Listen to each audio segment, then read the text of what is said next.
That was actually a little jarring.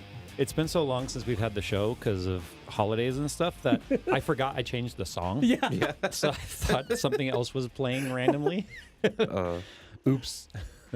Well, at least you did. You hit all the buttons in the right order. I was like heavily concentrating on that. It locked in on the buttons. Look, you've seen me typo titles. Have you seen me typo an intro of a live video? It's possible. in 10 languages apparently now. Yeah, so we were just having a discussion right now about, I don't know, so I've seen a lot of complaints about like, Jay, I don't want your videos to automatically translate to my region. This is a new feature, if you guys aren't aware, on YouTube, where basically the 10 most common languages now are automatically like AI translated on your videos. But what it does is it plays an AI translated voice over top of my voice. That's so weird. So apparently what's happening is like I'm talking in English and then just kind of ducks my volume a little bit, and then an AI voice in their language is talking over it, which apparently is very poor implementation of translation. I can't figure out where to disable that on my channel. I've been looking and I cannot figure out where. I know. I've been seeing like people complain about it too, like on Twitter. I thought it was off by default, but I can't. I don't know. It's apparently not. But it's even translating like the titles and stuff. And people have been giving me some feedback. They're like, the translations make no sense. Which makes sense because it's a tech conversation usually. Yeah. There's lots of like nuances and very specific things and translations for things and stuff. Someone just asked in chat, would you buy a 4080 right now? I don't think so. No, I don't think so. I think the only GPU I'd buy right now, if you're not concerned with like getting the latest like 50 series card, would be like that 7900 GRE. Like that's for like a $500 card. That's still like the freaking gold standard. Of card. Yep. Anyway, if we seem low energy, it's because we are. It's been a while. I just thought I would put that out there. We had a 12-hour day yesterday with Steve. Yeah. I think a lot of people might be like, where's Steve? Where's Steve? We were going to have him on the show. Unfortunately, he had to shorten his trip a little bit. And we decided to cram 2 days worth of workload that we had planned into one day. Yeah. So we were here from like literally sun up to sundown. Yeah. Yesterday. Like we got here and like it was dark and then we left and it was dark. Yep. As the Gen Zs would say, we're cooked. Is that overcooked? Overcooked mentally. We're cooked? We're cooked. Oh. We're so cooked. The whole world's You cooked. don't want to cook me. I'm high in fat content, so I'm bad for your cholesterol. I thought it was a good visit though. I don't want to give away too much information. So yeah, it was super fun to learn how to learn with Steve basically. Yeah, I just kind of want to address some of the comments when I said that Steve was going to be not. So I don't think training is the right word. It was insight. Yeah, we were getting very, very deeper than we normally go. Not as deep as he normally goes. That sounds very sexual. Insight into the philosophies behind certain types of testing. It's like picking somebody's brain, but formally is like kind of what it was. But there were 3 pieces of content made yesterday. One's going on our channel, which is more or less I just kind of had a casual sit down talk with him and Patrick about, and you guys should watch it because one of the things I asked him flat out, and I said, Steve, you can't hurt my feelings. I've known you for about 10 years. Rip into me right now. What do you hate about my channel? Yeah, and you guys have to think about it. No, don't give it away. They're going to have to watch. Oh, yeah. They're going to have to watch for that. Because I've seen a lot like, Jay, Steve's coming for you. Steve's coming for you. Yeah. Well, you know, I not only let him come for me, I opened the door and invited him in. So anyway, you guys can watch that. I think he filmed 8 hours worth of content yesterday in the processes we were going through. Yeah. I'm really curious as to how he's going to distill that down into a consumable sized content. I wouldn't be surprised on his Patreon if he just did like a 5-hour cut. Uncut. Yeah, No, there has to be cuts. Oh. There are still conversations that take place that need to stay off camera. But yeah, I think like a 5-hour uncut would be like a neat Patreon thing for him. Yeah, I could see him doing that. So the reason why I'm low energy today has nothing to do with the hours that we kind of worked the last couple weeks. I've just spent the last several hours literally hit nuke on all of our previous data, all of our testing methodology, all of our philosophies, literally nuked it and started from scratch. So what I've been doing today is getting as you saw, getting our templates and our sheets ready to go, so that when we start collecting data, the charts and stuff start auto-populating. Yeah. There's a lot of formulas in that, you know, and especially since I moved off Excel back to Google Sheets, which I'm not as familiar with. Like Excel is more complicated, but I know Excel. Yeah. So Sheets is almost too simplified, if that makes sense. It's like complicated by simplicity. Mm-hmm. Mm. But the cool thing is that like you're not involved in our testing usually, but I'm trying to make it so that you could, if you needed to, be able to run a test, import the data, and it would populate something. With the SOP and everything. Yep. Yeah.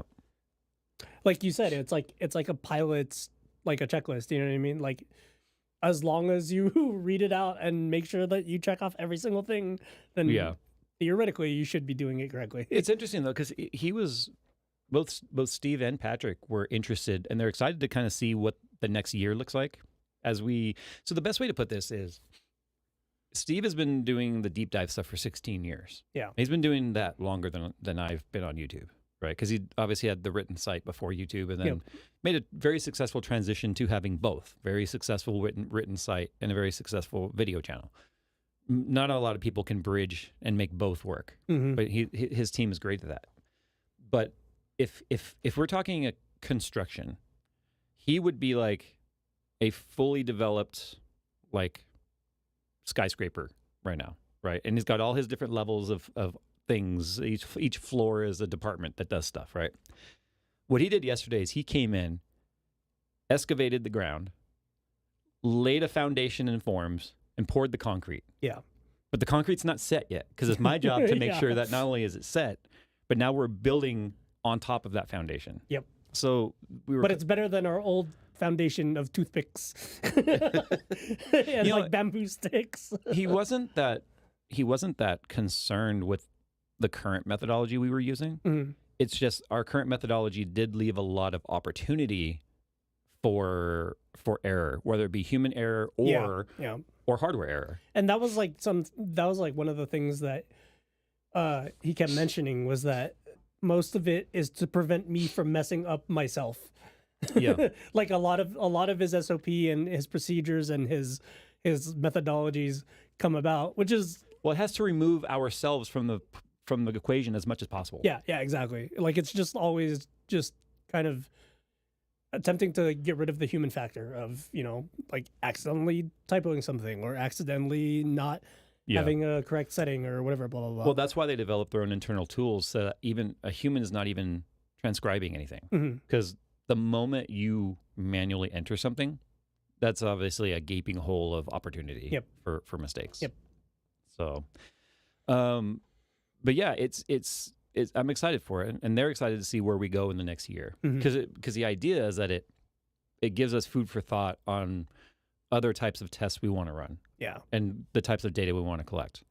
You know, because there's billions of ways combinations of crap we could collect. It's just, is it useful, and is it useful to the audience, and is it useful to us? And it was so nice to like finally like learn what some of the new data that we're going to be collecting actually means in practice, to like, and how that refers to the user experience and the cards like a component's performance or whatever, blah blah blah.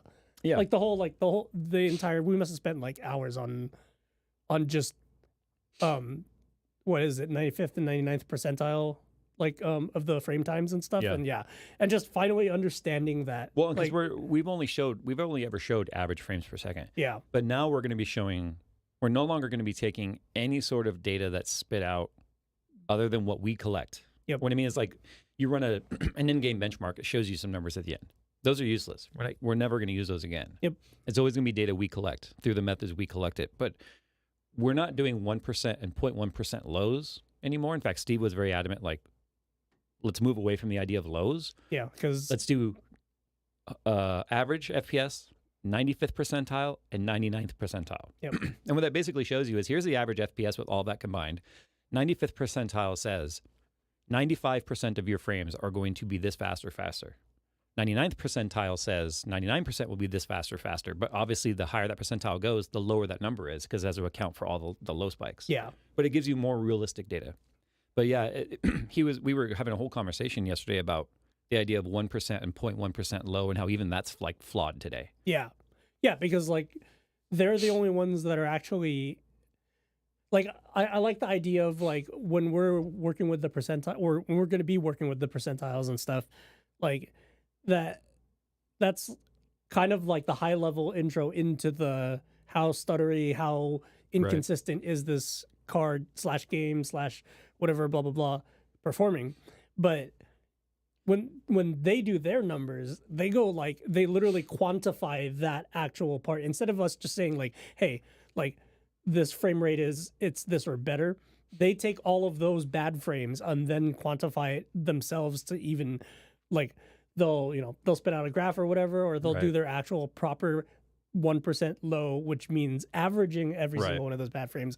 And a lot of people don't realize that that's the extra work that you have to do to actually properly call it a 1% low. Right. And that's like, he was like super particular about that. And as Patrick was showing all that. Yeah. That's when it's manual too. Cause what they'll do is they'll sort the CSV frames high to low. Yeah. In terms of the FPS. And then they take the bottom 10% and average that out. Yep.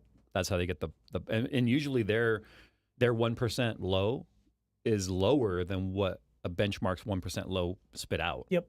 Because it's just doing 1% low averaged across the board. Yeah, or sometimes like it's just like you said, it's labeled wrong and it's really just the 99th percentile. Yeah. But yeah, and it's crazy. It's crazy the amount of extra stuff that they go through just to like not just say, okay, this card or this game is stutterier than this experience, but exactly how stuttery in like how often are these stutters happening? How long are these stutters happening for? What I'm excited for is because of the way we're collecting the data. We also have that information as well. We also have the information as well. So by using PresentMon, anytime which is the tool we're using now to collect the data and generate these figures, it's also collecting all the frame time. It's collecting the CPU and the GPU frame time, which allows us to, if we start seeing like some weird nuance or like, hey, why is this card actually performing worse than expected? Then what we can do is we can extrapolate the frame time into a line graph, not a line graph, but an actual chart. And you can see like there's a lot of spikes, right? And the cool thing is we can overlay that data with CPU. So we can actually see like, hey, this frame spike also coincides with a CPU spike. So now we know the GPU got literally paused by the CPU. So we can start to figure out more as to the why behind some of the weirdness that we couldn't explain. Yeah, and as I was messing around with PresentMon yesterday too, I love that you can overlay both the CPU and GPU busy graphs. So like you literally have a very obvious, very live demo of like, is this bottlenecked? What is it bottlenecked by? If it's GPU, then good. You know what I mean? We will always want the GPU to be taking longer than the CPU, but you can see those lines cross if they ever do, and it's like, hey, look, there it is. Like, you know what I mean? Like this is why it stuttered. It was a CPU or something like that. Yeah. So, well, we had discussed too a little bit like, why wouldn't you just use Hardware Info 64 for this? But he was saying the polling rate's too slow. The Hardware Info 64 polling rate by default is 2,000 milliseconds. We always set it to 1,000 for a 1 second interval. Yeah. But PresentMon is like 100 milliseconds. Yeah. It's very fast. And it's very lightweight and it's very you're never gonna find those transient spikes with something that has a 1 second interval on things that are being measured in milliseconds. Yep.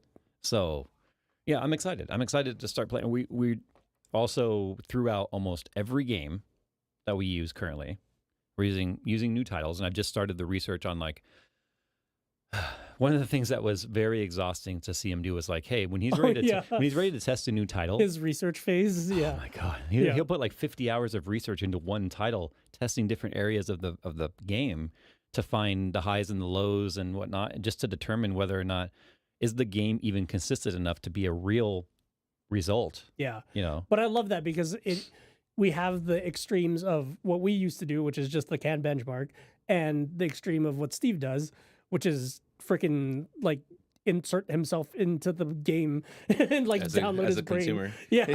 Well, I was really surprised to hear him say, because I asked him flat out, I said, okay, your opinion on canned benchmarks that are built into games. Yeah, and I double checked with him too. Yeah. I was like, do you not agree with that? He goes, no, those are fine. Yeah. He goes, those are fine as long as you're being transparent in the sense that like this GPU review using this title with a built-in benchmark should not be considered indicative of the game performance. Because there's always it's never of the benchmark performance. It's of the benchmark performance, which is just denote the fact that you're using the tool, no longer. Let's say 5090. Let's say we run it on Horizon Zero Dawn, right? It's got a built-in benchmark. Those numbers cannot be considered the gaming performance numbers. Yeah, it's just the benchmark numbers. And he was like, "That's perfectly fine." He's like, "That's fine." Also as long as you're logging the frames through something like PresentMon, right, and turning those into your own results rather than trusting the number it spits out at the end. That was the biggest, I think, thing that he was worried about, is that like us trusting the numbers that the benchmark spits out as opposed to capturing it and doing the math ourselves. Yeah. It's like so much more like, I guess, peace of mind, and also knowing that you're using a known tool that's very good at its job of capturing frame times. So they use a tool called Monday to keep track of everything internally. Like literally it's a processes and checklist. And I'm going to look into something similar. We used to use that in, not Monday, but we used a different piece of software in software development where basically it was so that multiple people working on the same project could leave notes, could pick up where someone left off, and there's no questions of like what was done and what needs to be done. I think that's something we need to start integrating as well. Because as long as we're working off of a centralized checklist, things won't get missed or things won't be we've doubled up on work on accident sometimes. It happens. But there was a lot to take away from yesterday. I feel like I wasn't left with any major questions. Yeah.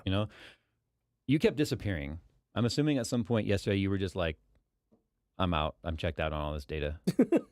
Well, honestly, some bits were overwhelming, and I felt like you guys left the galaxy of the wheelhouse I normally chill in. We left the galaxy? Yeah, you guys like took off, but I was also dealing with a couple emails and whatnot. I just didn't want to like distract you guys from me, and so I was lurking a lot.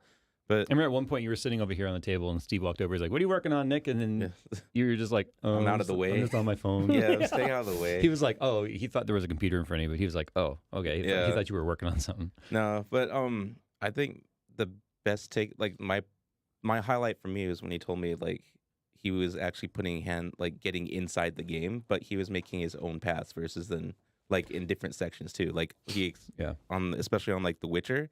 He had different save points for different areas of the game. Yeah. Just like figure out how like populated villages or like a combat something just kind of saved right before instead of, hey, let's just run the tool, like the tool that they gave us, which I thought was, I like that approach more because you're actually in the game, but I also know at the same time it's going to eat time. Yeah. But it's not eating nearly as much time as I thought because, I mean, I was shocked to find out that he thinks that a 60-second run is acceptable. Like, to me, I even said it to his face. I was like, if you would ask me, Jay, is a 60-second run acceptable? I would have said absolutely not. And he was like, no, it's fine. In fact, for some of our testing, just for time purposes, he was doing a 40-second run. Yep. But he was like 60 to 90 seconds, that's all you need to spend. Yeah. You do it 4 times. But 60 to 90 seconds, that's all you need. And I'm like, well, no wonder why you can get so much done, because we were doing like 5-10-minute runs. Yeah.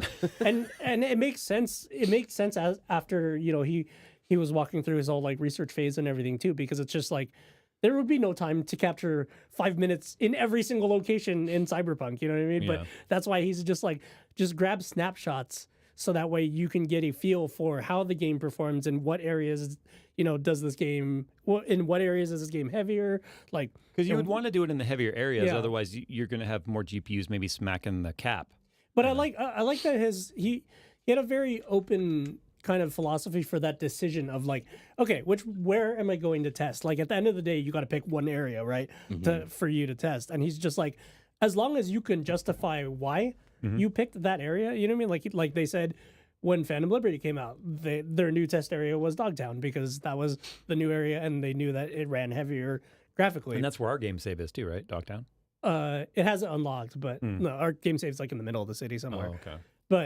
But he was just like, yeah, like it doesn't, like you don't have to profile the entire game and then try to like overthink of distilling it all down into like, okay, this is the most average area in all of Night City, right? He's just like, just pick one, and as long as you can justify why you did, or as long as you always keep it consistent and always test there, then you can reuse all that data. And there's a comment in chat that ties into the video, excuse me, that I recorded today.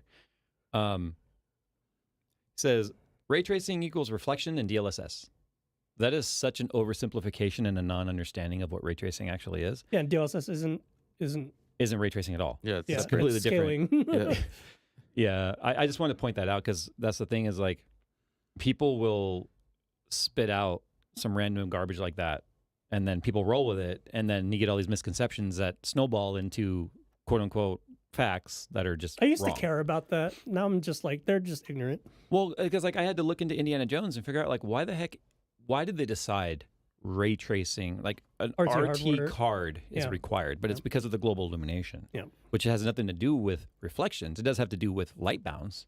Has nothing to do with reflections though, because that's a whole different type of ray tracing technology. Yeah, and that's why GI was so heavy when it was introduced in games like like Ghost Recon Wildlands, The Division. Those were the first few games that started really doing like, you turn on global illumination and it's just super heavy and blah blah blah. And it's like, all just so that the skylight can tint the rock that's bouncing off of the ground or whatever, blah blah blah. But it's like, no, it's because that is a RT calculation. It's just being done in software back then because Jensen didn't invent RTX yet.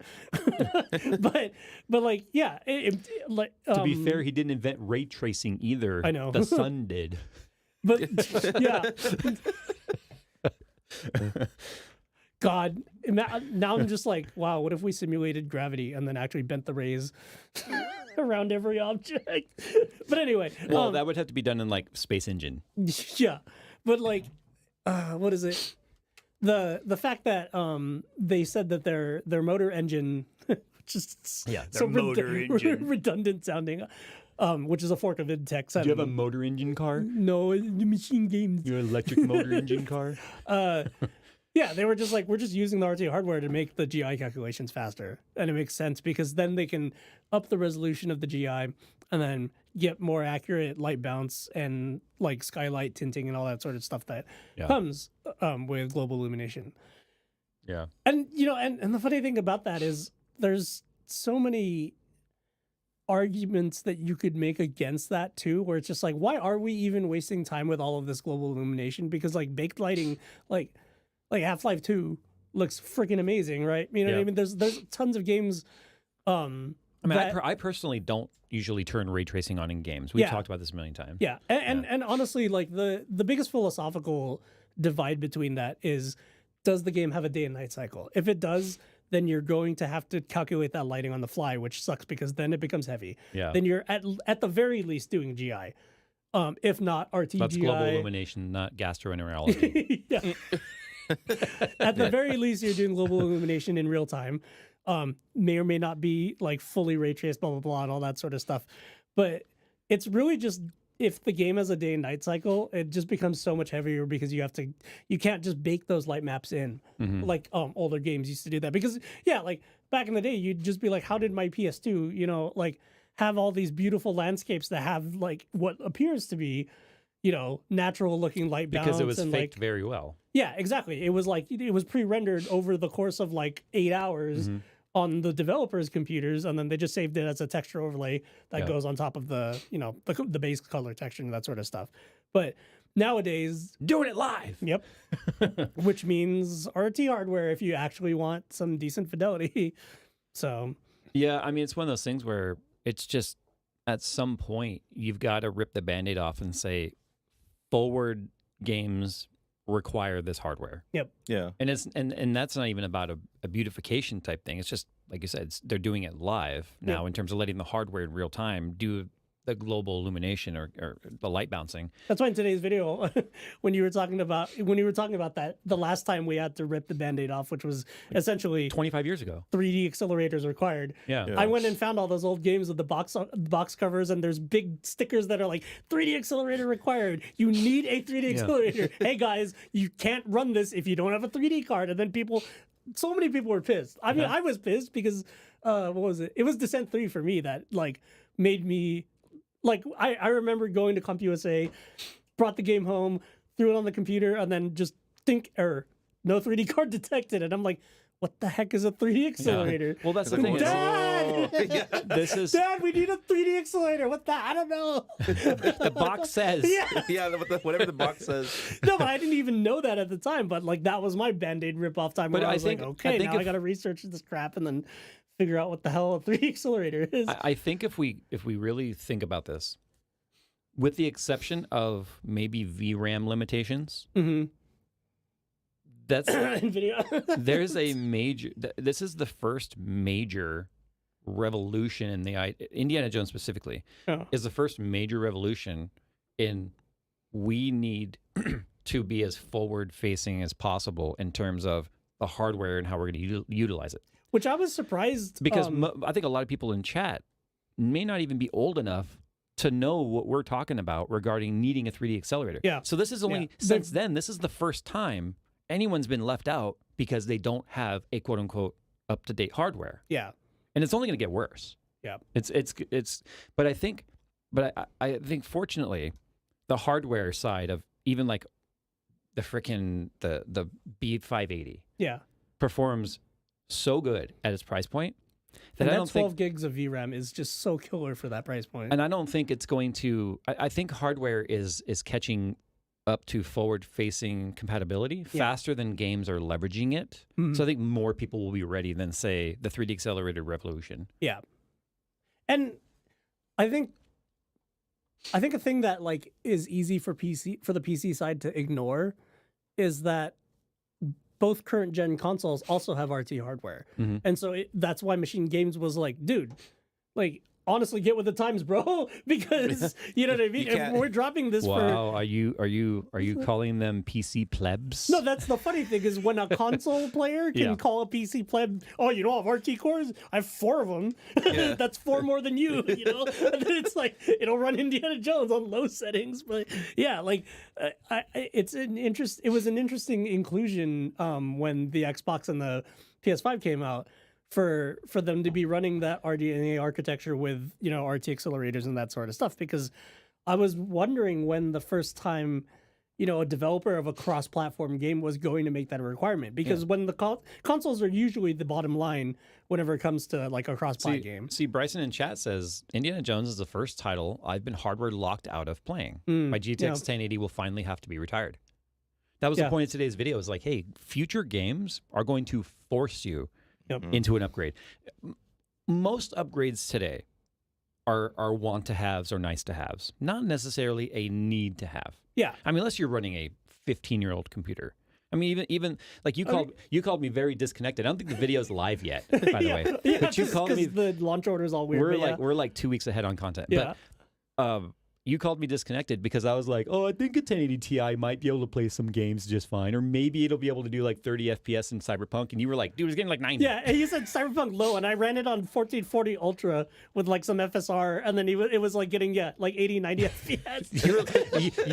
you flat out were like, Jay, you're disconnected. It's still a 1080 Ti. It's not a bad Jay's card. lost touch. Yeah, I think what threw me. But the funny thing is that exact same card cannot run Indiana Jones because it just lacks the hardware. Yeah. And so, and like you said, it's been a very long time in the PC industry where like we've had this, you either have it or you don't have it. It's going to take more than one title to make people need to upgrade. Yeah. It's going to have to start happening repeatedly. Like, oh, I want to play this. Oh, okay. How about Like this is like Indiana Jones is kind of like that early adoption stage of before it becomes like mandatory, because we're kind of like that HD DVD or Blu-ray kind of deal. Like both are coming to market, but one's going to get phased out eventually. Let us not forget the first RTX cards or RT cards from NVIDIA came out going on 7 years ago. Okay. So anyone right now that feels like, oh, this RT revolution is happening so fast, or, you know, fuck RT, whatever. Yeah. It's been 7 years And it was since funny the hardware debuted. when I was looking for all those old games where that cutoff of like requires a 3D accelerator happened.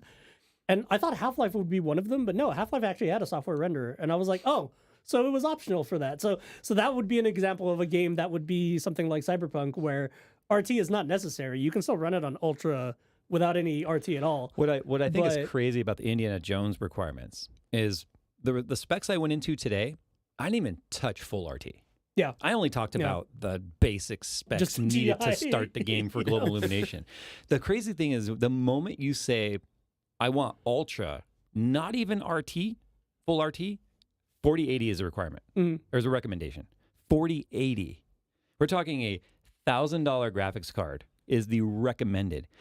If you want full RT, nothing exists right now that can like fully like push that title to high FPS. 4080 Super, we were talking about this with Jacob. Actually, yeah, you were with me. Yeah. I thought you said 4090 was the only one that was doing 4K 60 at full RT. And it's barely doing it. Yeah. 4080 Super cannot reach 60 FPS. Yeah.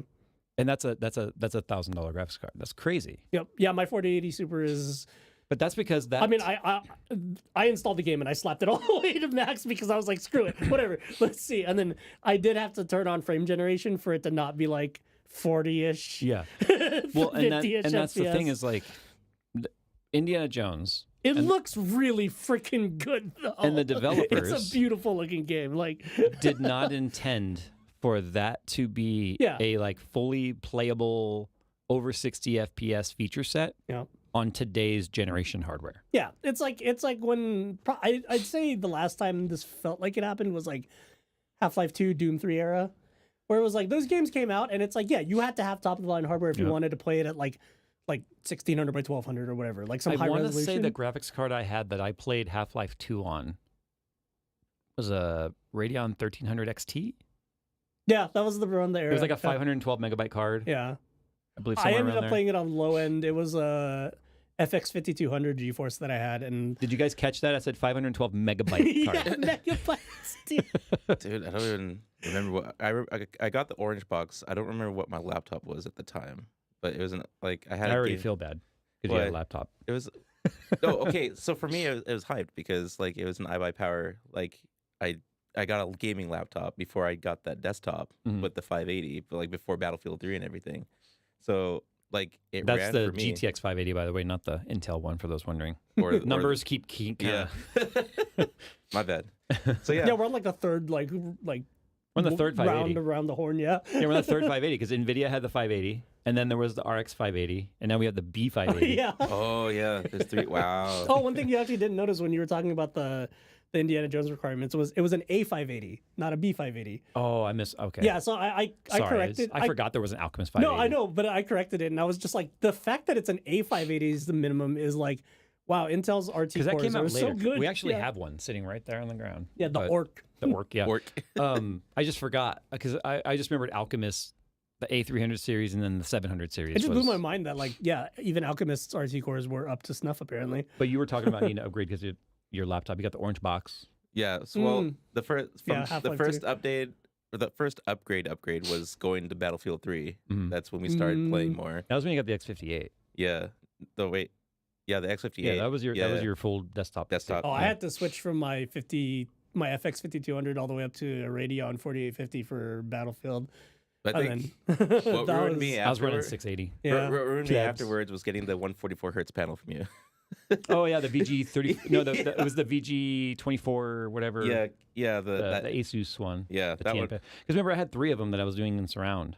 Yeah, then that was fun. Those were the good old days. Having 3 1080p 144 hertz panels in NV surround, driving a tank in Battlefield. No one could sneak up on the sides. Because that's the thing. In Battlefield 3, you had to worry about people like, sticky bombing. C4. Yeah. You just got to be like that one guy with like the 8 like G9 Neo panels. And just keep like 360. No, it's just a full circle. Yeah, he has a 360 like in his freaking chair to see anything. And, it's one of those things though. I ended up stopped doing NV surround because of the fact that my KD suffered big time by having that much more viewable because you become distracted, Yeah. I have to get that gamer stance. I get my nose against the monitor. You gotta go old school. The monitor's up here, your keyboard and hands like around the monitor. You gotta go old school CS Pro with like the 640 by 480 stretched like resolution and everything. Bro, the pixels are bigger, so I can aim better. I've never wanted to like smack the back of someone's head more than I watch a pro gamer stick their face against it. I just want to be like, and just watch their smudge appear on the glass. That's all I still love want. when you did that on the monitor video, and then I found that one TikTok of like the CSGO pros like ordering food at the kiosk with the Just, his face up to. it's so how do you know stupid. they're flashing B? And then like this it's like It's so stupid. Bro, Rush McNuggets. So, did you take away? What did you take away from yesterday? What was your biggest takeaway? Or were you just like eventually you just started hearing the peanuts on wah wah wah wah wah wah wah wah wah? that was probably closer to lunch that started happening. Okay, that was only like halfway through the day. So you tell me half the day was a wash. Basically. That's why you started making suggestions today. I'm like, were you even listening yesterday when we were like going over game titles and stuff? Because the first thing I said was like, hey, should we benchmark this game? And he goes, it doesn't have a built-in benchmark. And I'm like, were you not fucking listening yesterday? I'm like, we don't need those anymore. Nick was in. My brain got stuck, and then like I had to sit down for a while and stare at stuff, and then unpack it. Like, okay, here's something that we could probably use. But then you brought up another example of like, I said, hey, maybe we could try this game, and they're like, well, can we get it consistent? And I'm like, I have to probably play through it. Well, or look because at you were footage. recommending Warhammer 40K. Yeah, and I'm like, Space Marine that's too. the type. Yeah, that's the type of gameplay that'd be very difficult to be consistent Because there's it's too much just battle happening. boards. Yeah. Yeah. Yeah, you guys know it doesn't happen so much anymore. But back in the day when your computer would lock up and you would just have like that one sound repeating. Yeah. I feel like that's what your brain did yesterday, right around 1 o'clock. It's like, You just hear Steve's voice, yeah, like, and then you get the FPS from the frame time by dividing by 1,000. It's just, like the moment math just starts happening, Nick is just like, all right, I'm out. Sorry, cannot follow. Bro, Yeah, that was I did hilarious not when bring he my just- notepad. I was not ready for that. No, it got pretty into the weeds for a little bit. Well, yeah, I think I was surprised by a little bit of the amount of manual, kind of not reworking the numbers, but I guess I should say sanity checking they'll do. Mm-hmm. They even showed me how like they said perfmon spits out these numbers, and then here's the way you can come to those numbers on your own. What did I say, perfmon? Yeah. Oh, presentmon. Yeah, perfmon's Yeah. something else entirely. Presentmon will give me like here's all the frames, right, and then here's how it extrapolated those numbers, and then here's how you can factually check it yourself if you want to. It was a very like, here's all of the info. Now you can pick and choose what you want to take from it and implement into your own workflow, basically. And so it's that stage of the here's all the info where Nick was just like, Yeah. it's like, this is too much info. So trying to load a file on the flash drive, like, hey, no, flash drive is full, dude. Like, You gotta, Like Nick you gotta format that FAT32. Nick needs 32 gigs of RAM, the system RAM now instead of 16. It didn't fit in my RAM cores at are all tapped out. Yeah. But I mean, so I like the redundancies that you have for finding multiple ways to get to the same answer. We have a new standard of like, hey, I just think charting frame times is massive for us too. oh yeah, I'm sure because I'm positive that is because like I barely could keep up with your charting as it is already. Like because I was so used to like, okay, get the number, just put in the number, make sure it's correct, and it all goes along with all the other numbers that we have so far. So I'm excited that there is a standard that of a physical checklist that's going to be so detailed to the point of I should be able to lock it down as well if I need to. Yeah. Instead of having to be like calling you or like making little notes inside the thing like, hey, this is where I saw something wrong. But I kept a note. Well, the cool thing about the way the charts and stuff are now is as you're putting in numbers, the charts are going to auto formulate form. So because normally I would take those spreadsheets and then you have to go make it. Because we would capture on Google Sheets and then I would transpose those into Excel, and then I would do all of my charts and stuff in Excel because I'm comfortable with Excel. Excel is like what I've used for years. Yeah. And that's what I was saying earlier. Like Google Sheets is so simplified versus Excel that it's harder for me to use because it's oversimplified. It's like knowing Photoshop and then trying to use GIMP, or knowing Audition and trying to use Audacity. Like it's always it's just there are enough subtle differences that are just like when you're just going through the process of having to learn and readapt to the new app. Yeah. Chat says Nick was thermal throttling. Yeah. Probably. It's like the overheat quick hack in Cyberpunk, and then just sparks start coming out his head. This is kind of a random question. Someone in chat was asking about the whiskey behind me. So this is Glyph BS or 85H. Yeah, 85H. And this is Glyph Spice. These were actually both sent by a viewer because we've talked a million times about I love whiskey. I love whiskey. I live whiskey. I love whiskey. I didn't have any today. Far too tired to have whiskey today. No. So anyway, it was a local distillery for them. So they asked if they could send it. I'm like, there's a fucking bear shit in the woods. You know? so anyway, it's really good actually. And I find it backwards. I find the 85H to be the spicy one. And I find the one that says spice to be the sweet one. So that's anyway. And then this is that's Dalmore 12. That's poor man's Dalmore. What do you mean? It's only aged 12 12 isn't that expensive. It's like $80. That's still good. I didn't say it wasn't good. Oh, I said it's poor man's Dalmore. Yeah. Oh. Elijah Craig, just because I mentioned one time that I liked Elijah Craig, so for my 40th birthday, I ended up with like 16 bottles of it. Yeah, you had like a whole crate. We were there, yeah. You made it. And then the Old Forester, that's 100 proof. That's like if you go to Vegas, almost every single old fashioned is made with Old Forester 100. Have you opened that one yet? No, that's not. I don't think so. Wait. Oh yeah, apparently. Yeah, apparently. Sorry. You know, when I don't want any to drink, the aroma will do. Yep.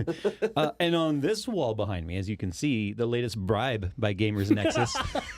Ooh, bias. Ooh. So one of his an inductor dice sets and one of his snowflake dice set. It's funny. So Steve is very much like, he has a very strict policy of, we don't go out to dinner with brands. There's no whining and dining, none of that stuff. 100% business, and that's totally respectful. And like 100% independent, like that's like Right. his goal, right? Is to just always remain neutral when interacting with these sorts of right. Yeah. So yesterday when we gave him the Red Bull, because I asked him a day ahead. I said, "Do you guys have any sort of requests, like for snacks or whatever?" He's like, "Hey, maybe the small Red Bull cans."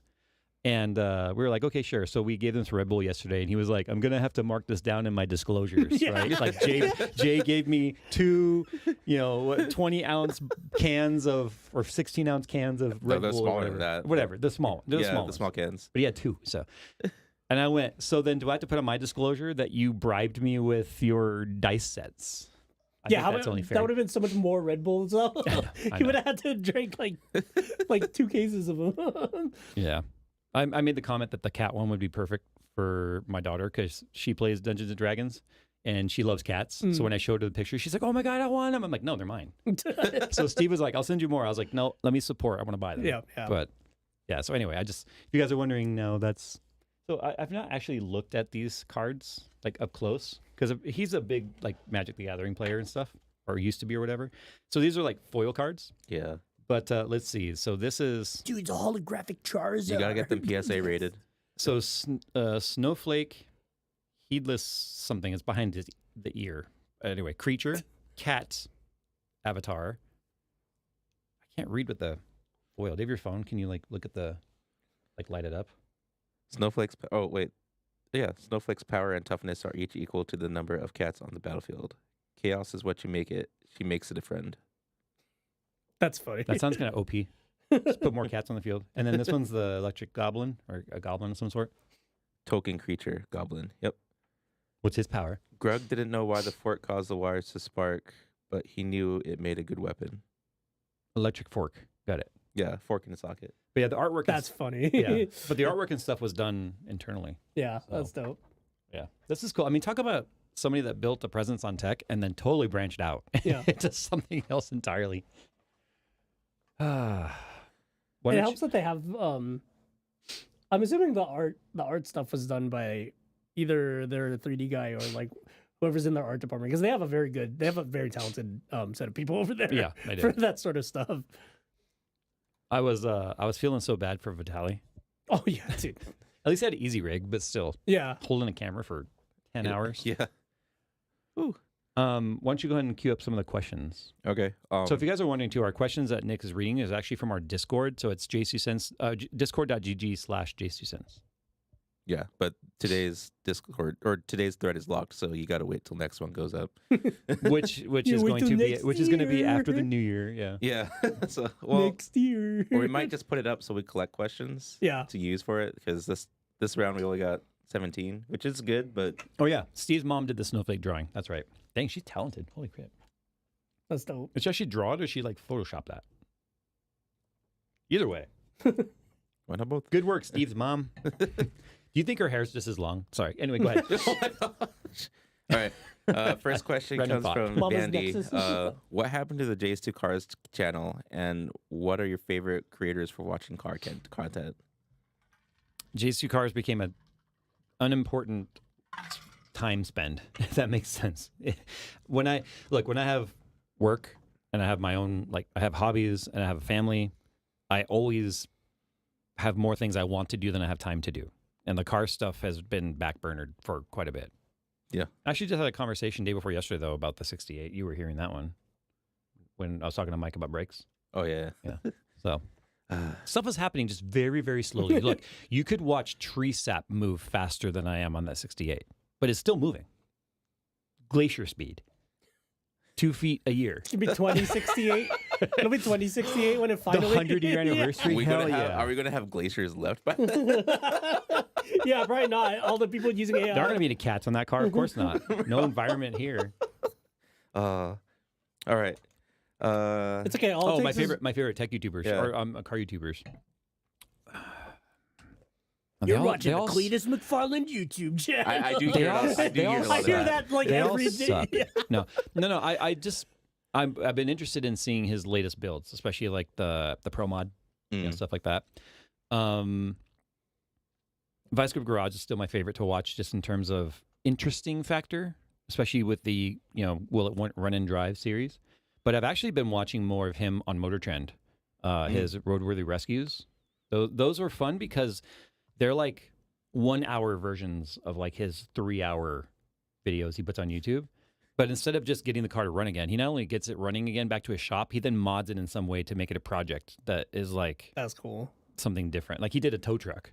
You know? Oh, wow. So Nice. and got the whole boom arm and everything working again. So yes, I think Derek is he deserves all of the viral growth he's getting right now. He literally is like he's just a grinder. He gets it done. You know what I mean? Yeah.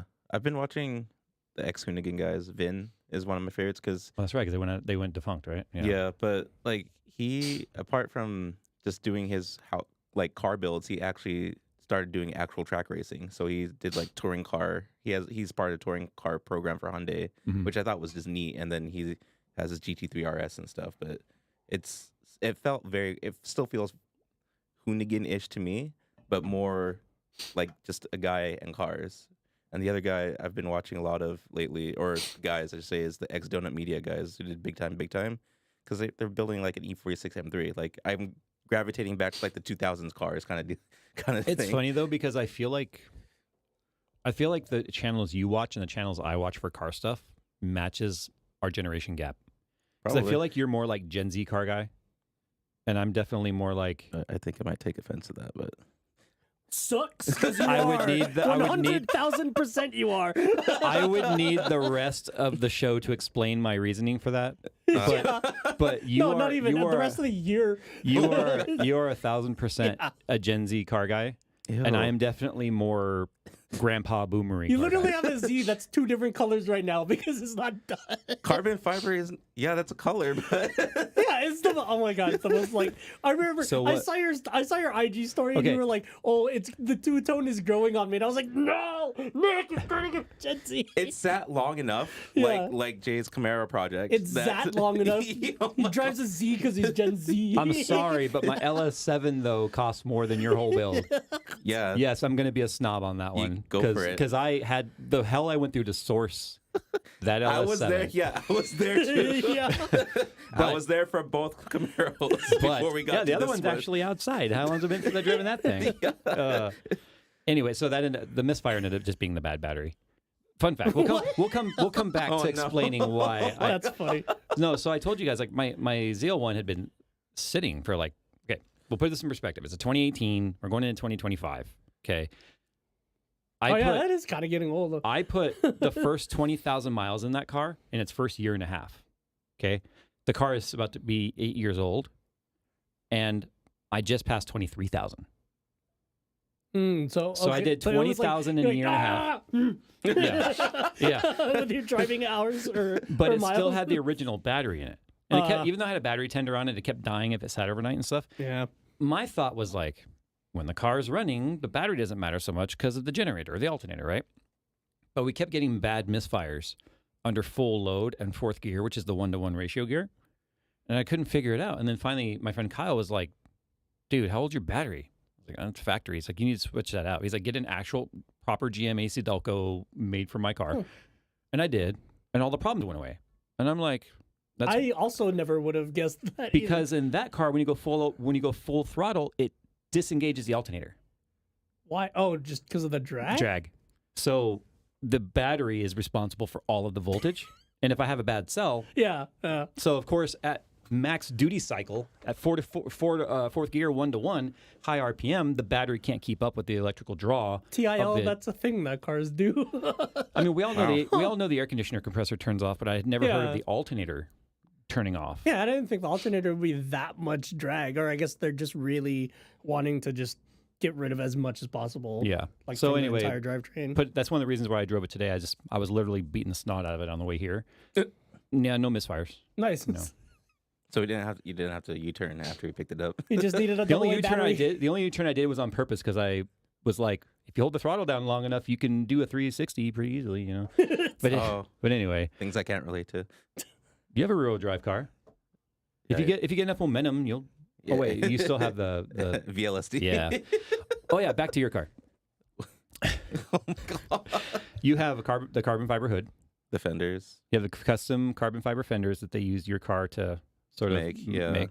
You have a Nismo front bumper now. Yeah. You have a bumper tuck in the back. Right? I'm changing that. Well, that's But going to right get now, dropped. Yeah. don't.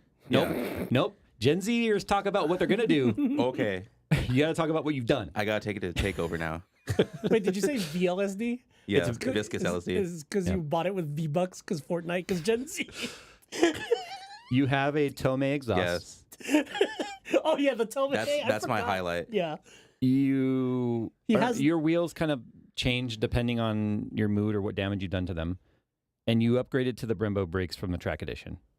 What other parts have you done to the car to make it go as fast as you're trying to make it look? Oh, power-wise? That's what go fast means. Yeah.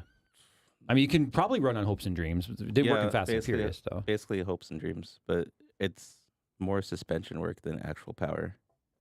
Because I don't You want don't to. have a tune yet, right? No, because I don't want to pay $400 for a smog. I'd rather just do the $50 and get it over with. Yeah, but isn't that that's an OBD2 tunable car? Can't you just flash back yourself every time you need a smog? Don't think so anymore. With the Oh, new it's not stuff like the coming in. Honda thingy for Hondas or like the Subaru thingy with the. Oh, the cop. It's definitely Yeah. No, not no, like no, a no, cop. but I mean, Oh, like the actual plug flash thing. every time Juan tuned my car, he just hooked his laptop up to it, put me back to stock. Oh, he's not there anymore. I so, know, but yeah. I'm telling you the capability exists. I haven't done it yet. I'm pretty sure the motor will break before I get to that point. Disappointed face. Wrong button. Wrong button. That's the total opposite. sound. Wait. There. Just one single ticket. Okay. Whatever. Yeah. So I'm curious to see what you do with the back half of the car because right now it's like a mullet, but a car. Yeah. Only it's party in the front, business Yeah, in the back. yeah, it's a a reversible. Oh no, it's a broccoli haircut with a fluffy in the front. Yeah, it is Gen Z. That's hilarious. You guys suck. It's a broccoli head, freaking. Hey, at least you drive your RAV4 off road. Yeah, Yeah. That thing's never clean, so that's good. I think like Nick's Rav4 like compensates for the Z. In like the RAV4 is like his In grown-up use car. case scenarios. His Okay. grown-up millennial car, and then the Z is his Gen Z car. last tease of Nick. I've known Nick a long time. He knows I'm just teasing, but for a while there, your Z was off track more than your RAV4 was off road. So I'm glad you're flipping those stats. Oh my God. But yeah, there's finally more sand in the RAV4 than in the Z. To be fair, that yeah. wasn't Nick's fault. He went out there with like the most dry rotted. First of all, why did you ever go track with dry rotted tires? I just bought the car. I didn't know what I was doing. Remember? That was like the Yeah. month after. I'm like, Yeah, don't you That's remember the funny. first thing you do before going track is inspect your car? I did. I just changed the fluids and brake pads. No, that's what tech is for. They inspect Yeah, the he's car. like- he's And like- then if they say go, then you're cool. I need brake fluid. Except I any need high brake performance pads. driving event, it's a self tech. He kicked the tires. Like I kicked the tire, we're good. It's holding pressure. There's tire tread. So try to run a grip track on an RC car with PVC pipe tires. Yeah. Drift mode enabled. Well, I just remember Doherty going to your car after, and he was literally like picking pieces of your tire off. He was like pulling it off the Oh my tire. I was God. like, It should be doing that, but it did. well. Anyway, More It's come a fun. long way from that. is Nick still driving the Honda Fit? Thank No. God, no. For everyone's back, thank God, no. I thought your GTI was bad. Your Fit. Do you understand though why I made I teased you saying you're a Gen Z car guy? Because GTI, Yeah, they're clapping Fit. out. the RAV4 is your grown up car though. That's like your That's what I'm response. saying. That's why it's his millennial grown up car. Yeah. All right, what's the next question? I'll have to get tracked again. I just loved the Art of Attack sticker on the Fit because it was Suba like Dubaru asked sub 2 minute at Button Willow CW13. No, over 2. Definitely over I was 2. 156. I haven't In the tracked. Z? I haven't. No, yeah. in the ZL1. That was all power. Okay, yeah. I was like, I think Mario did it with your car though. Sub 2. Mario has PB'd. Everything. Yeah. Well, like he just went what 122 or something like that The streets. at streets and then broke the trans.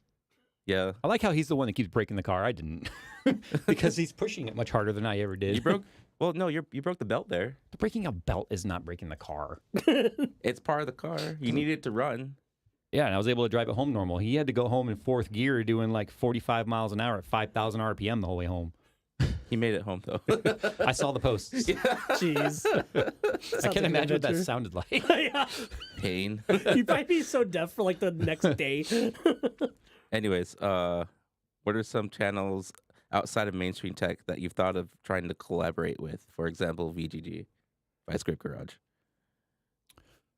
You know, someone that wanted to collaborate with me, it just didn't necessarily work out. I'm still kind of open to the idea. I just don't know what the collaboration would look like.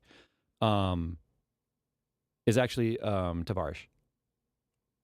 So, you know, if you guys don't know, Tavares is a car channel out of Florida. He's currently known right now for he bought that P1. submerged P1 McLaren and he's been rebuilding that from like literally scratch. But he's into computers and like simulators and all that sort of stuff. And I know Josh was saying, because Josh knows him, and was saying like he wanted to collab with me or us in some way. I just don't know what that looks like, you know. I think Flight Test at one point also wanted to collab with us. And Yeah. that would have been, if that timing Yeah. ever worked out, that would have been, That was the drone thing, right? yeah, well, Yeah. They're the ones that just build like stupid Yeah. shit and then fly Awesome, it. like awesome Yeah. models. Because I wouldn't even bring Tavares out here and be like, do you want to play with any of my cars? Because everything he has is faster than mine. He's also in Florida, the land of do whatever the hell you Yeah. want. You want to drive a tank to the drive-through? Go ahead. It's okay in Florida. It's the mod server. Mods allowed The server. community test environment. Yeah. Every time I go to Florida, I don't want to live in Florida, but I just want the Florida-esque Benefits. degaff here. I want the convenience of where we live in California in terms of having like the mountains are an hour away, the desert's an hour away, the ocean's an hour away. You got Universal, you got Disneyland, you got the pier, the ports, you got the cruise ships. Everything's here, right? But there's also other shit here I don't want to deal with anymore. I want Florida mindset here. Like we have Florida man, we need California man. And that's Let why California we man be a live- thing. That's why we live in the real world instead of the ideal world. 'Cause that would be exactly what it would I'm be not like. sure anywhere is the ideal world Yeah. anymore, That's what I'm saying. to be honest. That's why it's real. But I'm going to Florida next week, right? Yeah. We're going to Florida. And every time I go there, I'm like, man, I want to live here. But Yeah. man, is it just lightweight. Freedom. It's lightweight here. That makes sense. I don't know how else to put it. It feels lightweight. Like I'm lighter in Florida. It smells like freedom. Actually, that's just onshore flow because the air and salt water mix, and the drugs. thunderstorms and and the drugs and the crack The and the meth. All right, this got off the rails. Go ahead, next question. This got really weird. Yeah, I don't know which one you want to go. Well, let's do this one. Do you have a favorite genre for road trips, or genre of music for road trips, or do you just go about whatever? This might surprise a lot of people, but honestly, like for road trips and stuff, I enjoy like Y2K country, like 2000s country. Like before, like hip hop, because a lot of countries like hip hop now, especially you have your Jelly Rolls and your Post Malones and all them, right? They have really just countries turned more into just kind of a twangy rock, if that makes sense. But I mean, it just reminds me of like anytime we took long trips with my dad, he listened to like Alabama and Chicago, which is not obviously country and stuff, but like just that type of country, But then 2000s country, I feel like from the late 90s into the early 2000s was kind of like the last of that type of country, and then things went much more rock based. But yeah, I just veg out on hearing about a dog getting run over when the girlfriend left with the truck, that sort of thing. Farm emo? I think farmer music's different. No, farm emo. Farm emo? That's country. Okay, that's a Gen Z term because I don't know what that means. Definitely. Are you getting back at me right now? You're like, it's like you're speaking to me, but I don't know what you're saying. I just imagine Nick listening to Eurobeat for like 72 hours straight. That's just like one the song. initial D music, yeah. No, Eurobeat is the specific. It's the initial D anime music. Oh, yeah. I can't go that fast. It's like Adderall in music form. That's not Adderall. That's speed. No. There's Okay, more, Lightning there's more McQueen. intense. Like I would say, like Dream Theater is more like speed in music form, like prog rock and like speedcore and metal and whatever Steve listens to. I still don't know exactly what Steve listens to. I forgot. I just remember he talks to him when we. Well, that's the thing because I don't listen to metal. I don't know the subgenres of metal. You know what I mean? I just love that core is like a suffix because of hardcore. Metalcore? Yeah, metalcore. Well, it was like hardcore. And then it started becoming. They started like, oh, if it's an offshoot of this, and then combine it with this, and then core. I just kind of blanket it nowadays. Like Blanket core. Yeah, blanket core. Like Music core. Jay was just Nick rolled. Smooth jazz core. Yacht core. Yeah. Oh, someone asked how did I fit in the fit? It fits a lot of things, including myself. The fit is actually really roomy in the front. Not in the passenger side. Unless you're Jay, because your knees will slam into the dashboard. But the thing is, like the fit, the Jay's dash, like 9 feet 10. the driver dashboard like goes in to give you more knee room, and then it comes out on the passenger side. I'm like, why does that have to come out? And why is the dash like 17 feet long? Right? The dash doesn't care about passengers.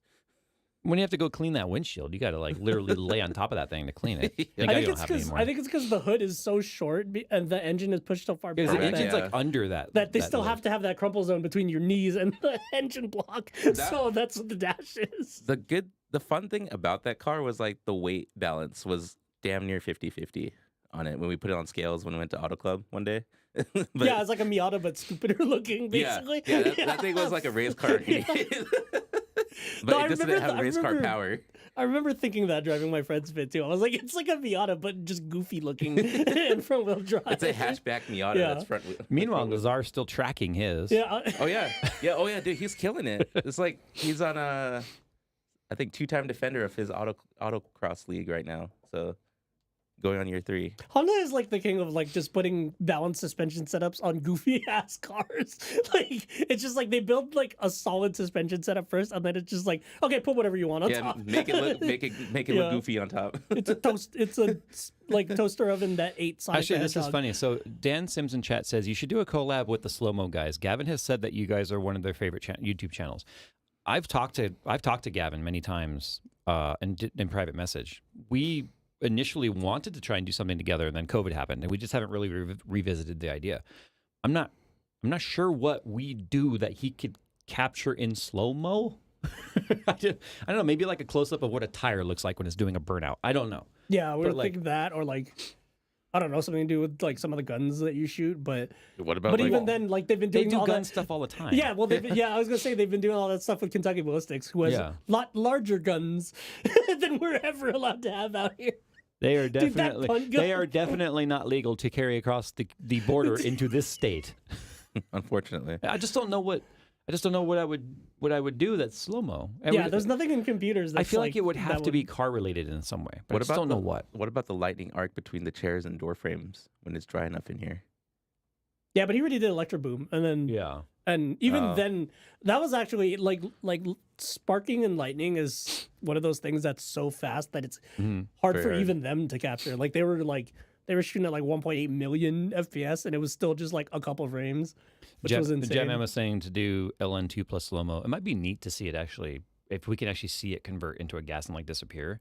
But that's something he could do without me. He can just get his own LN2 and do it in his garage. Yeah, and it's know? like it's such a not fast event Because a that- collab means you're tying in what the other person does into the unseen world of slow-mo.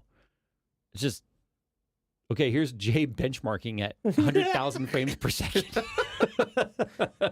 It's just super close to your finger clicking a button, like 25,000 FPS. It could actually be neat if we were to like really investigate NPRT with his cameras, Yeah, you know? yeah, it would be like that CRT video that he did. Because we had to max out our camera at 960 FPS to catch any glimpse of it. Yeah, and then even then for us, it was like them trying to capture the Electro Boom stuff because it was just So fast. strobes. Yeah, Yeah. you know what I mean. Like it's like you're barely getting any useful information out of it because it's like cycling at like every 4 frames or something like that. Yeah. Which was crazy. Because it's damn near the speed of light they're trying to capture, Yeah, you know? well, because MPR2 monitor was what? It was like 1,000 hertz with the pulse rate, and then our camera was maxing out at 960 FPS. Yeah. So yeah. Yeah, and I'd like to be able to see in more detail, like up close, especially if we use like the macro lens. But then again, I guess we just have to increase the brightness of the monitor in some way. But to see the actual what happens with the pixel gates, Yeah. they should stay open, but seeing the backlight do its thing Yeah. could be neat. Oh, Yeah. here's a good one. Have you ever had a build where it seemed like everything kept going wrong? You kept getting defective parts, etc. All of them. You know, I was about to say like All it of sounds my like all of personal them. builds. I still think the story with the paint on Gold Digger was the funniest one. Yeah. Like the whole roll of what was it, paper towels just went all over all of his wet paint. Well, we had the windows open in that old studio because airflow, because we were spray painting, and I had already like spray painted it and sanded it and tried to get it smooth and got it perfectly fine after a few failed attempts. And you were like, okay, I'm gonna go smoke. I'll be right back. So Yeah. I'm like, okay. You leave, everything's fine. You come back in. 5 minutes later, I'm just like I'm sad on the table. You're like, what? And then I show you the thing, and it's like got paper towel fiber Dude. bits in it. Because what happened is like the window was open, which had a gust of wind, and it started to knock over the paper towels. And of course, I did the overreaction. Like I forcefully knocked it over, trying to catch it, and it just went into the paint. And when I picked it up, it was like. So now you got texture. Because it had started to It's dry, so so it was ugly. super tacky. Yeah. So then I got to show you how aircraft remover works Yeah. to remove all the paint and start all over. The name still cracks me up. But just imagine it removing the aircraft and not the paint off the aircraft. Like you just pour it on it and then the jet just disappears. I know. So, sometimes some of the best products are named by the most Yeah. non-creative people. I mean, the idea, obviously aircraft are aluminum, right? So they like to paint get the paint off of it. They just called it aircraft remover, but then they called it aircraft stripper, and then just paint stripper. I thought that was the flight attendant. I'm kidding. Wow, maybe in one of those Vegas flights, Yeah. but Hooters Air, remember that? Yeah. Remember that was a thing? well, no, there's flights out of Las Vegas. Like apparently, you can charter a flight that does nothing but take you up in the sky, so you can get your mile high card, and then bring you back down. Like is it like a private jet or like a or like a I would actual hope it's airliner? private. Yeah, you have to take turns. Okay, who's next? Yeah, so I That's don't. I'm funny. assuming it's like probably a small Yeah. aircraft. It would have to be, but like, it's just imagine who. I'm gonna start a business. I got my pilot's license. I got my commercial rating.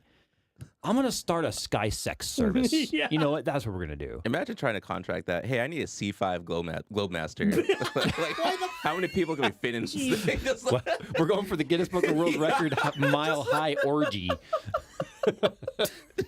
You got to have everyone evenly distributed, though. Otherwise, Yeah, you're going to weight have one of those, tippy airplanes. Somebody's got to do it in like a Blue Origin capsule now. There's your slow-mo idea. 500-person Globemaster orgy record. Oh my God. Wow. Well, there was that one. We haven't even been drinking. There was that one. That one video with Dan and the wind-powered balloon skateboard in the wind with tunnel. the big condom. Yeah. Actually, it was a normal condom. They just went. One of his my face in slow one of my mo. favorite comments on that video was just like, "Why do magnums exist then if they get that big? Like if it gets stretched that big, what the?" Well, I don't know. I have to imagine that would be like a death grip at that point. Yeah. I think there might be a comfortable stretch margin. Yeah, I think there's a difference between and an 80-mile-an-hour wind like tunnel. Oh, there you go. Sex in an 80-mile-an-hour wind tunnel. That sounds dangerous, actually. How did we get here? You chose You the asked questions. the question. Oh, that's true. It's your fault. No, somehow we got into like the sex charter flights or whatever. Yeah. Oh, yeah, that would do it. Wait, have you not seen the Slow-Mo Guys wind tunnel video? Not that one. Go look it up when you get home. It's wind powered, but he made a sail. Yeah, he made Okay. using a balloon. It was a condom. Yeah, Dude, that thing, I've seen like that thing was like. Yeah, I've seen like the The vines moment- of guys yeah. doing it outside the window of the car, and Yeah. it's like, It's Yeah, they got insane. access to like this like 85-mile-an-hour wind tunnel, and like so they were just doing random stuff like throwing a bucket of water at somebody at 80-mile-an-hour winds. Yeah. and then Dan got the idea of like, what if I used a condom as a sail to ride a skateboard?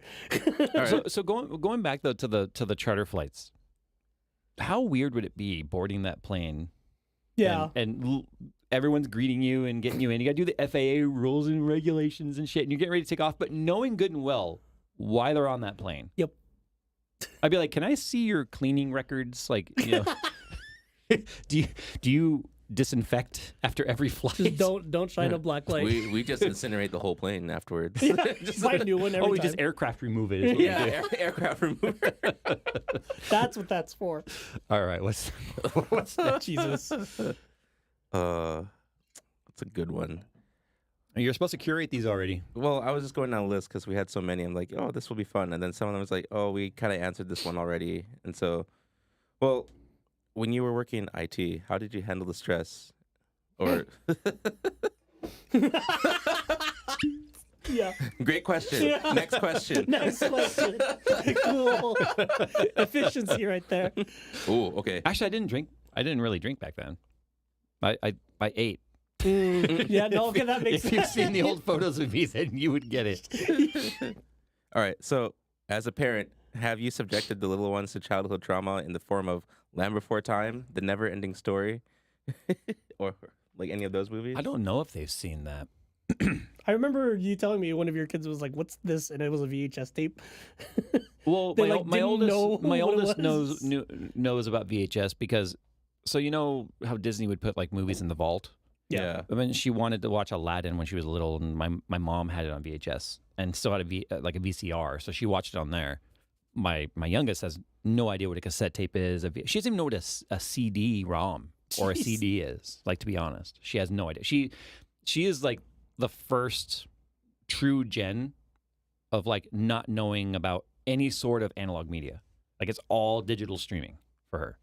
You know, You mean physical media, not even analog? Because I'm sorry, no CDs are physical, digital, yeah. no physical stuff. I mean, like no Jeez. tangible media. Yeah. You know, no, I don't think either of them have seen The Land Before Time. I could watch it with them. Or another one, An American Tail, is another sad one. But they've both grown up with like Pixar, where every story starts with a beloved one is dead. The only one I So- can think of was Up.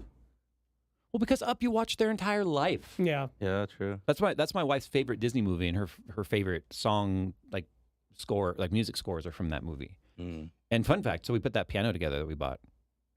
No joke. My youngest has already learned by ear the beginning of Married Life. Da, da, da, da, Yeah. Oh, yeah. da, da, da, da, da. Yeah.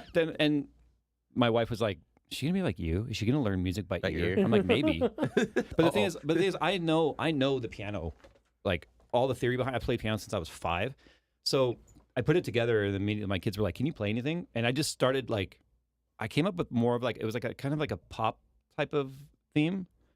It had some little solos and stuff in there, and I played for, I don't know, maybe like 5 minutes, and my kid goes, "What was that called?" I go, "I don't know, I just made it up right now." And they were like, "What?" I'm like, "But see, that's what happens when you understand theory and you know the keyboard." And she was like, Michaela was like, "How do you know the whole keyboard?" I'm like, "Well, you see from this key to this key, that's the keyboard. It just repeats itself." In different scales. So you start, octaves. So you start to understand, like, hey, as long as you can coordinate left hand, right hand, there's all kinds of things you can do. But they were just like, okay, and they saw right then and there, because they're about to start piano lessons next month. But they were like, okay, I said, the guitar for me is 100 times harder than the piano. It's also a lot easier to do this than coordinating, fretting, and strumming or finger picking. But I like the challenge of guitar. You're just hyper. I like right how now. we went from like Land Before Time to guitar. Yeah, guitar. Nice. Because we were talking about up, and then, yeah. So anyway, yeah, maybe I'll make them watch it. Dang. I don't think I would make them watch that. I think Lion King was the line for me. I laughed. Yeah, I heard. I heard. I remember I was 13 years old when Lion King came out. Oh, okay. Yeah, well, yeah. I was 13 That's years. why. I was Okay, 13 years old when Lion King came out. I went to see it with my best friend Sean in the cinema in downtown San Bernardino, right? So we're sitting there, we're watching the movie, and then it happens. He's like, "Dad," and he crawls under, and it's like you hear like little sniffles when I hear. That was me. So yeah, I was kind of a dick. Okay, sorry, not sorry. Which one is it? I wouldn't change a damn thing about my life. Yeah. Nothing before today would I change either. We're basically tapped out. Oh, okay. I recall you guys having a smoker. What models do you have, and what do you like, and what annoys you about them? Well, I have a Pit Boss 800. I think it actually might be 850. The only thing that annoys me is it's too small. Oh. I didn't get the large one for 2 reasons. It was my Father's Day gift, like 2020, I think it was. But I wasn't sure like how much would I get into smoking meat. That sounds so wrong. I'm a meat smoker from way back. Anyway, I wasn't sure how much I would like it. Then I, learned 3-2-1 ribs and started doing like brisket and tri-tip and all that sort of stuff. And I'm like, this is a lot of fun. And now I'm like, damn, I can only fit so much on this 850cc or whatever size grill this is. And so now I want like the 1300. I want the big one. Oh, geez. Yeah. But I also only smoke in the summer. I don't do it any other time of the year. I mean, it's like summer all year for us, technically. I mean, minus the rain right now, or it's coming up. Sorry. But to be honest, we've had a really freaking warm and mild winter. Like it has not been raining. It has not been that cold. The wind has sucked, but still. Yeah, I still have the char griller offset smoker, but I think I like doing it. I haven't smoked for a while, but I don't like Smoking's bad, okay? smoking's bad. Okay, I don't like how I have to keep maintaining the flame. Smoking's bad. So I think if I converted to electric, I might enjoy it more. Gency? What? I don't know. Mine's electric. Oh, okay. Well, yeah. Well, mine's a pellet smoker. I have Which to any real like barbecuer smoker would say by me using pellets is already blasphemous. cheating. Yeah, but I think it's don't more. care. I think it's more convenient because you could like set it and go. well, the pellets allow you to get real consistent temperature. yeah. You know, Unlike me, where I'm like putting in actual flavored wood on top of the lump charcoal to get the smoke to go if through. you're doing it like the right way, I'm just doing it like I want my smoke ring and I want it now. Yeah. I'll push a button. My phone will tell me like when it's at temp. You know. I would say, I guess, yeah, it probably is a more traditional approach, Yeah. but I just go for like reverse searing most of the time now. Reverse searing. It's where you sear it first and then you put it like Oh. to cook later instead of smoking and then finishing it off with a sear. I don't even finish anything I do off of the sear. Oh. It's all purely smoke ring. Smoke ring. Yeah. I'm hungry now. Sorry. Yo, when we get it, when is we should probably bother Mark. I want the pizza oven to come through. Oh yeah. Hey, Mark Dizzle, if you're watching, we need that pizza oven. What does this button do? Nothing. Wait, didn't it? Oh. It was an effect. Oh, I'm sorry, I just forgot what the buttons were. that's funny. No. Okay, I'm back to normal. Thanks. Is that it for questions? That's it for questions. Wow. It actually ran out. Yeah, I know. I've seen some comments in chat like, "Where's Steve?" Like, again, I respected his time. He did reach out about a week and a half ago and said, "Hey, I was intending to stay over through Friday. Family thing came up. Do you want me to still come out? I can come out for a day, like one day, whatever. We'll get him on someday. I promise. Somehow, even if it's a call in. But I think it would have been better. But to not be right here after in person. 12 hours yeah. of work. Yeah, that was just asking Yeah. him to do another hour and a half on the show would have been just like. Well, if we didn't do the video I shot with him and he didn't do the studio tour, there would have been time. But I would rather that be content that will benefit him than just being on our little podcast with our little audience. You know? Oh, I think for Discord, you guys should probably lay off the tech questions, and then They still don't know how this works. Huh? No. That's weird. no, I mean it is what it is. We can post rules all we want, but people won't read them. So Well, it's like, nobody reads anymore. do you really want to listen to a podcast where people just kind of like go over? like the help hotline. I know that we're called the RTFM show, which stands for Read the Fucking Manual. That's the way it actually is supposed to be. The irony is they're not reading the manual of the how to ask questions. But my point is, would you want to listen to a podcast where we're basically just reading a manual to people? That's That's just like it's very. that's just an audiobook. That's not even a podcast. But that's the irony behind the name. That's why I called it this. It's called RTFM, which that was one of Steve's critiques. He's like, "Can you read the manual more?" Yeah, that was actually pretty funny that was his main one. It was like, dude, you need to read the reviewer's guide. It's called the guide for a reason. Yeah, it's called the reviewer's guide, Jay. I'm not a reviewer. Yeah. Oh no. Anyway, it's clearly not for me. Yeah, that'd be such a boring Do you guys show. have the Shills guide? Anyway, That show would just be like, did you guys know that a 4090 is faster than a 4080? Cool. Applause. oh wait, Wait, do you even have a? Yeah. There it is. Yeah. Please raise the volume. And they're always like, whenever it's a tech question too, it's always something that can literally be answered by Googling it. Just copy paste that. into Google. We still need to be needed. We don't want them using Google and Chat GPT for all their questions. We just don't want them asking them here, like on this show. Yeah. I mean, we got to keep the show part fun for us. It was fun when we were talking about flying sex mobiles and slow motion. This might be the episode we have to like actually click the it's explicit. Yeah. Nope, that will never be clicked. Oh my god. I'll let YouTube decide. Yeah. It'll have to translate it all into like 10 languages and then figure out that it's explicit in 10 languages. And then we can click the button. Oh, what would this translation be like?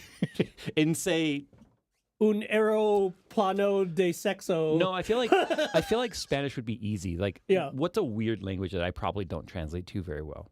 Hindi. I probably don't I was translate gonna to say Hindi well. like that or like Arabic or something. Like that would just be completely.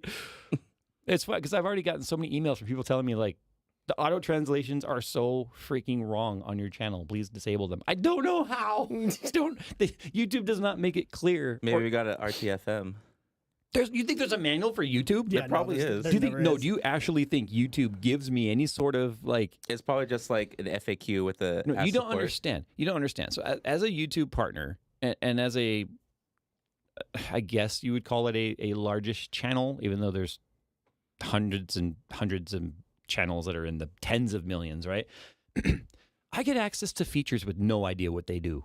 Okay, They never released documentation. no. about it. Yeah. I'll log into my studio and then just be like, what is this new button here? I've been and seeing like tons of like tweets and posts about like, oh, uncheck this box so that Google AI can't automatically use all of your content, and it's just like, Yeah, and it's 'cause on by default. Yeah, because they want to use it for training. Yeah, But I'm not. Even I think talking that's about part that. of the language thing. Is that like that? I think that's But my kind of point is like there'll be new buttons and knobs and stuff that could be damaging to things Mhm. that I have no idea what they do, and there's no documentation and there's no release notes, nothing. It just new buttons. Even if there were release notes, it would just be like fixed bugs and improved performance every single yeah. patch note. Someone said they sent out emails about it like a couple months ago, so it could be in the spam folder.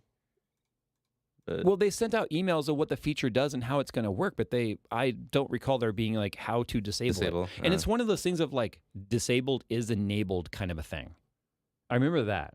It's like it'll be like enable a this, like an inverse switch. enable this to disable the feature. Yeah, it's like they do this on purpose. The checkbox will be labeled something like prevent auto translation into 10 languages or whatever. That sounds so engineerish, like without even actually. To me, that sounds predatory. Yeah, like they're intentionally doing it in a way that would be counterintuitive. It's called a dark pattern. That's like the actual like term for it. And yeah, it's just. I got a dark pattern. It's usually after their Taco Bell. Sorry. Jesus. I haven't even been drinking, I promise. I'm going to Disneyland after this with my wife to eat food. Oh, is it What's the holiday festival thing? Is it the California Adventure one? Yeah. So you get the So we're going to get ethnic foods and alcohol. That's why I'm not drinking right now. Oh. Ethnic foods is such a white term. And it's like literally anything but white people food. Ethnic food. Well, so what is white people food? Tater salad. American food.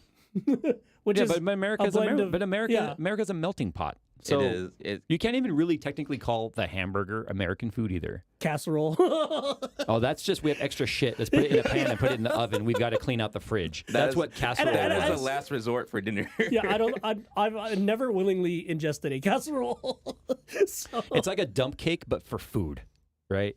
So it's like literally every casserole I had growing up was, here's all the extra meat we have left. Here's some vegetables. We're going to chop it up, put it in a pan. We're going to cover it with cheese, and we're going to bake it at 450 degrees for 20 minutes. It's dinner. That's probably the whitest thing, yeah, to be honest. I think that's the only food that would like very specifically be white people food. Would you consider just barbecue? Yeah, I that's think soul so. food. That's comfort food, right? Yeah, there. well, that's the thing about Southern food is that like a lot of that origin is. Oh, well, a lot of the origin is Southern, like especially like Cajun stuff. Well, Creole. Yeah, right. It's a French influence. So it's like I guess you could technically barbecue could be ethnic. Ooh, barbecue Creole poutine. Okay, that's fusion. I think we're mixing that's this like that's like somebody that like skipped across all the borders. I was so disappointed in Toronto, by the way. So I've only ever been to Vancouver and the Vancouver area. Either I'm up there for something with Linus or to go to the port up there or something, right? And anytime I've ever had poutine in BC, everybody's like, it's not real poutine. You go to Toronto or Quebec or whatever. Go to the East Coast or the East Canada to get real poutine. So I'm in Toronto. I'm like, we're pretty far east. I mean, I'm not Nova Scotia, or anything like that, but or still. Quebec. Yeah, but it's like we're getting yelled at for speaking English. I'm pretty far east, and I could only find the weird fusion poutine. So it was like poutine with lobster, like lobster bits in it. In Quebec, I had poutine with prime rib, and that was really good. They had a pineapple poutine. What? No, why? No. There was the whole reason why I came up with. We looked it up because I sent another picture of or messaged IKEA about Jennifer was eating pineapple pizza, and he's so triggered by it. I send him a picture every time somebody has pineapple on their pizza. Yeah. And then I think it was AJ that was like, "Oh, I bet you anything there's," or I think I said pineapple poutine is a joke, and then AJ was like, "It exists," and then he found it and showed a picture, and then we were like, horrible. all of us were like, "Why? No, yeah. Do you really want pineapple with your cheese curds and gravy?" Especially because I feel like poutine is one of those foods that like has a high floor of quality. Like, I mean, you could get poutine at McDonald's and it's still pretty damn good. Because it's fries and gravy and curds is like it's French fries, it's gravy, it's all cheese comforty curds. Like flavors. It's pure fat. Yeah, I had cheese curds at the Source in Wisconsin. Like sucked it from the cow or what? Yeah, wow, sucked it from the cow. I'm sorry, Nick. beer. That was just curdled milk that you had. It wasn't actually cheese. It was good. I didn't have a poutine to try when I was there though. I mean, someone's telling me Toronto is central Canada.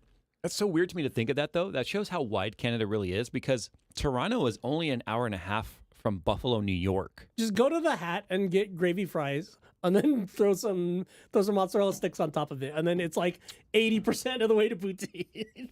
Yeah, deep fried cheese curds. You know what I used to love as a kid that I absolutely think is disgusting now? Velveeta cheese. Oh, that's still disgusting. I liked it as a kid.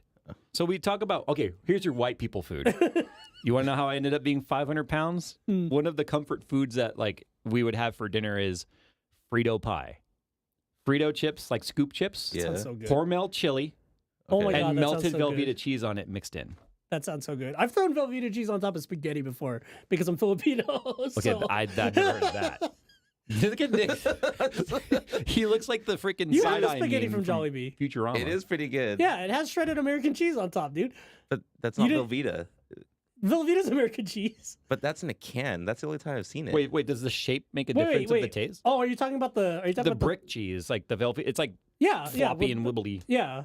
I don't think It's Velveeta still and the same American. material. It's just in a different shape, dude. To me, Velveeta and American don't taste anything alike. Oh, okay. Yeah, because Velveeta, I just think of like the grossest nacho cheese possible. Mm.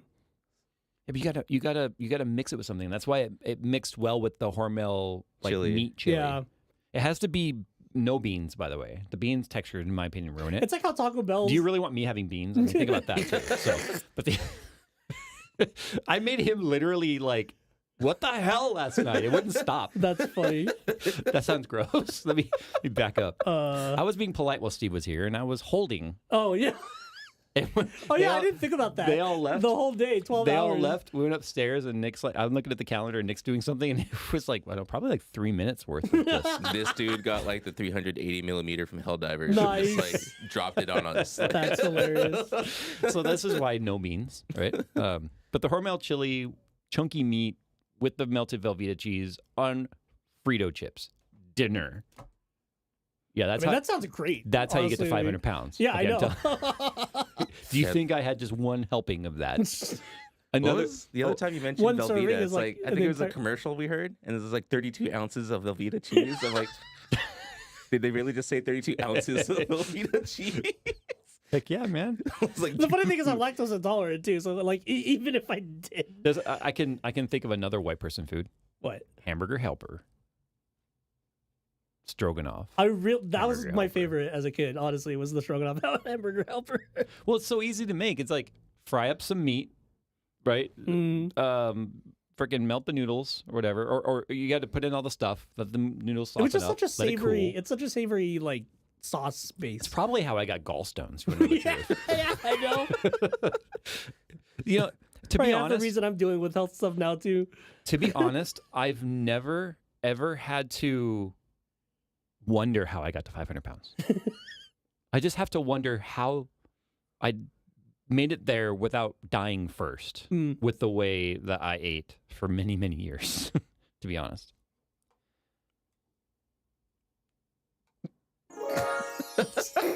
What a tangent. dang, we got No, it's deep. real talk. Yeah, Speaking of Yep. real talk, yeah, I'm going to stuff my face tonight of a bunch of ethnic foods. I hope you have fun. I'm going for that. Oh, they you have should like get a Nick they have like 32 a- they have like ounces a- of Velveeta cheese for Christmas.